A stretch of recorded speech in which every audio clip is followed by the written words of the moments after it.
infants and monolingual infants were trained, and these are very laborious trainings, but it can happen. They were trained to listen to a particular set of syllables that were nonsense. In this case, le mauvais, all right? And when these babies heard le mauvais, they would actually, immediately following the auditory cue, a little puppet would show up on the computer screen on the right side of the computer screen. And as you know, babies are really enchanted when they love it when they look at these little things that are moving on a computer screen or that sort of thing. And so babies were trained that each time they heard the sequence of words, a puppet would appear on the right. And monolingual babies and bilingual babies were perfectly okay completing the task. The interesting condition was the condition in which the babies now were retrained. So they were retrained to associate a new set of sounds to a puppet appearing on the opposite side of the computer screen. Bilingual babies were very quick and successful at doing that. Monolingual babies couldn't do it, all right? And so what this shows is that bilingually exposed 7-month-old babies can exploit cues to anticipate a switch of attention.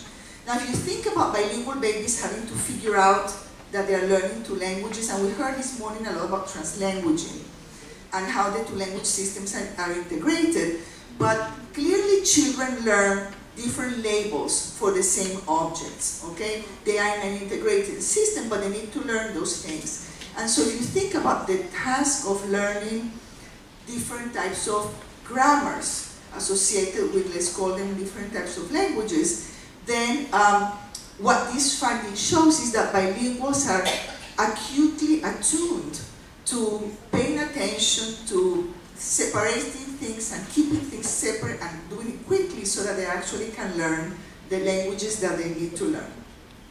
So what I want to talk to you about today is a different types of switching, so what some have called code switching.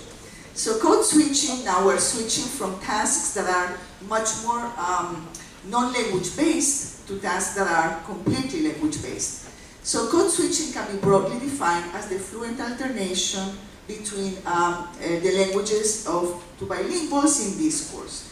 And here the important word is fluent alternation. So I know all of you, I've been hearing people speak Spanish and Chinese and English during the entire conference, and if I didn't know the languages, I would think people were speaking just one language. So it's very fluid, you can tell there are pauses, there are false starts, and everything seems very fluid. And what I want to show you here is code switching in action. This is data that has been collected with Spanish-English bilinguals in Miami. And it's a bilingual corpus that is available. This is called the Bible Corpus. It's available to anybody who wants to look at bilingual discourse. We ended up helping our colleagues in Bangor, Wales, to collect the data, and so and transcribe the data. And what I want to show you is just a quick example of how fluid things are. Creo que tengo que esperar a coger el dinero de ese mayo. ¿Qué dinero? El dinero ese que nos van a dar de taxes. Oh, okay. And I'm still 4 months ahead. Yeah, I mean, how much? It'll probably go up, yeah, the second month to the first. ¿Tengo dolor de cabeza? What did you eat yesterday? ¿Que te cayó mal? I went to Publix yesterday. Alright, so you see how it's just, if you didn't know these were two languages, it would sound like they're speaking one thing. Now, views on code switching. Well, typical views on code switching are that code switchers don't know the grammar of either language, that code switching is random, that code switching is inferior, underdeveloped, incomplete, bad, etc. And it is unnatural, and it is so difficult to understand. And so, one of the questions that the students in my lab and I have is code switching really more difficult to understand?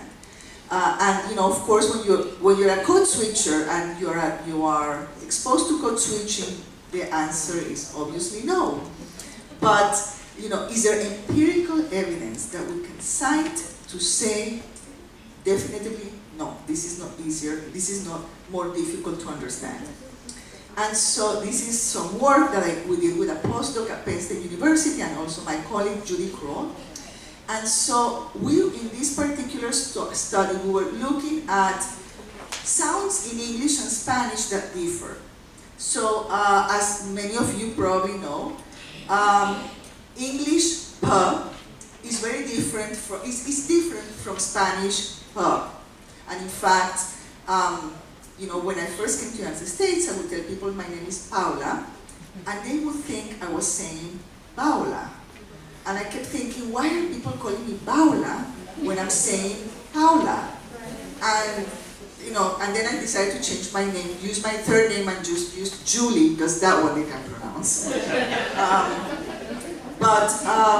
And so we looked at these small differences that exist between sounds in Spanish and English. So Spanish, I won't go into what DOT means, that is not important, but just know that English pus are slightly different from Spanish pus. Okay, so the question that we asked was, does the English sound p become more Spanish-like as a function of proximity to Spanish?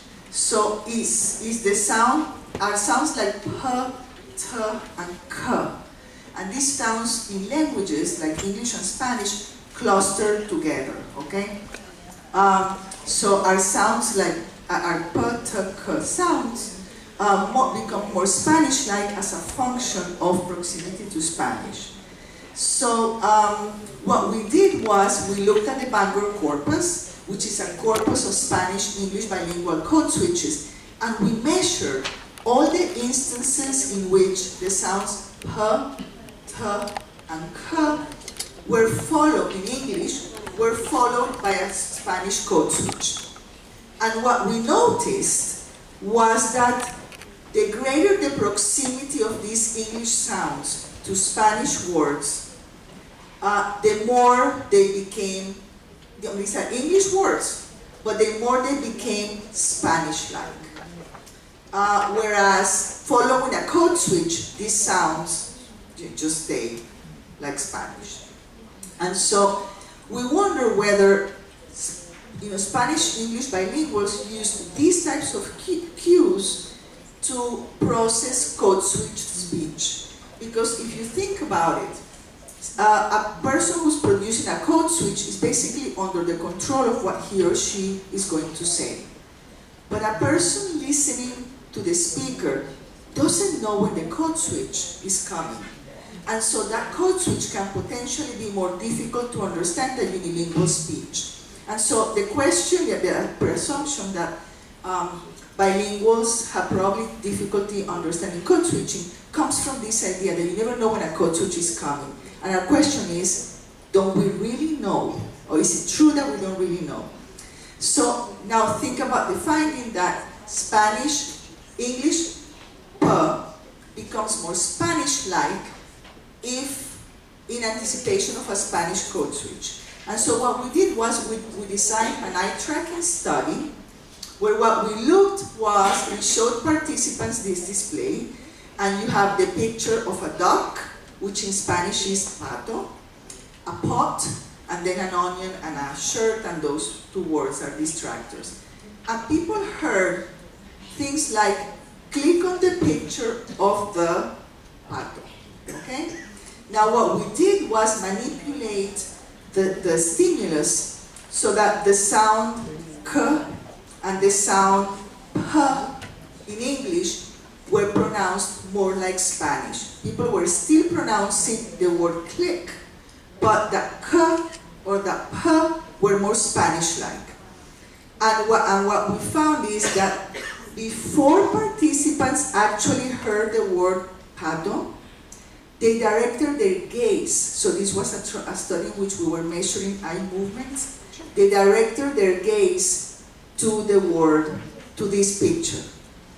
in anticipation of the fact that we were actually going to say the Spanish word pato.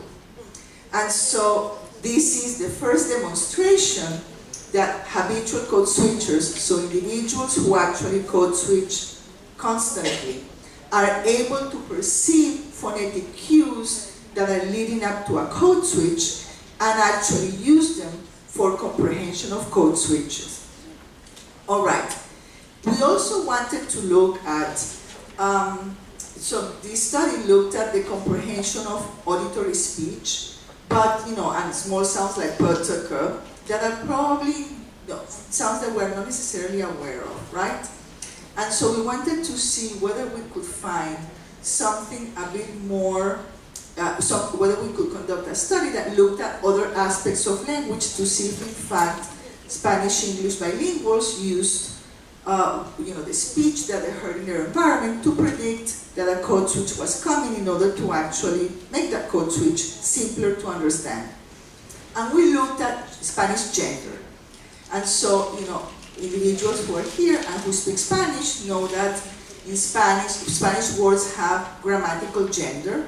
So words are either feminine or masculine. And that there is an agreement rule which seems to be simple, although it has many exceptions, in which masculine articles have to match in grammatical gender with Spanish nouns. So el has to match in gender with the nouns that follow, and we have to say things like el tenedor, we cannot say la tenedor. And whereas feminine gender articles need to match with feminine gender nouns, so we say things like cuchara, and we cannot say el cuchara. So this is what generally happens in unilingual Spanish. Now, there is a really interesting asymmetry when you look at code switching, because this masculine determiner el can be used with English nouns whose Spanish translation equivalents are either masculine or feminine. So if you look at people code switching, you'll hear them say things like el fork and el spoon. And that seems to be just, that's the way we speak. So el seems to have a default status for the production of code switches. So el can be used with any type of noun. Whereas when you look at corpus, what it is that bilinguals do in natural speech, what we have noticed is that the feminine determiner la in Spanish appears only with feminine translation equivalents. So we see things like la spoon and la blender, but it's very difficult, it has been very difficult for us to find instances in which we have the determiner Spanish la with a translation equivalent that is masculine. So we don't find instances of things like la candy or la fork. And so what we wanted to know was whether the brain was sensitive to what these distributional regularities when people speak. So the question was, are Spanish-English bilinguals who code switch tuned to the el-ella plus English noun asymmetry in code switching, where el is always, you can use el with whatever you want, but la only has to be followed by equivalents that are feminine in Spanish. So did they use this information to guide the comprehension of code switches? And the answer appears to be yes. So this is a study that I conducted with a current graduate student of mine, Guili Martinez. And what she did was she recorded the brain waves of Spanish-English bilinguals while they were reading particular sentences that had these particular types of code switches. And so these are Spanish-English bilinguals that are always, who reported engaging in code switching with their friends, not necessarily with their family, but a lot with their friends and in other social environments. And she compared the brain waves of these speakers to the brain waves produced by monolingual speakers of Spanish by bilingual speakers of Spanish who never code switch. So these bilingual speakers of Spanish were actually Spanish-English bilinguals in Granada, who knew the two languages very well, but they never engaged in code switching. So participants read sentences such as, su mamá le pidió que colocara el fork next to every dish, or la fork next to every dish. And the finding, and I'll summarize it very quickly, and I know there are all these wiggly lines that may be hard to understand, but what is important to notice here is that for non-code switchers who were actually proficient bilinguals, these two lines are on top of each other, meaning that these bilinguals were not sensitive to any of the asymmetries that we see in code switching. Whereas the code switchers, the lines are actually separate. And in fact, the higher line, the top line, the red line, this particular brainwave indicates that switches like la fork, and these are the switches that never, we never find in naturalistic data, are actually harder to process than switches like el fork, which are switches that we see in daily corpora. And so what we have shown here then is that code switching is a highly skilled activity that reflects a great deal of flexibility both in production and in the comprehension system of bilinguals. And that in fact, it is not harder to understand code switches unless you present bilinguals with switches that they never, that they never produce, that are not part of their experience. And so in this sense, the same processes that have been observed during the comprehension of unilingual speech are also observed during the comprehension of code switch language. So if you're a native English speaker and you speak a particular variety of English and you hear another variety, it may be hard for you to understand that other variety, but there is nothing special about understanding code switching. And code switching is in fact a perfectly natural linguistic behavior. So what I'm showing here is, I went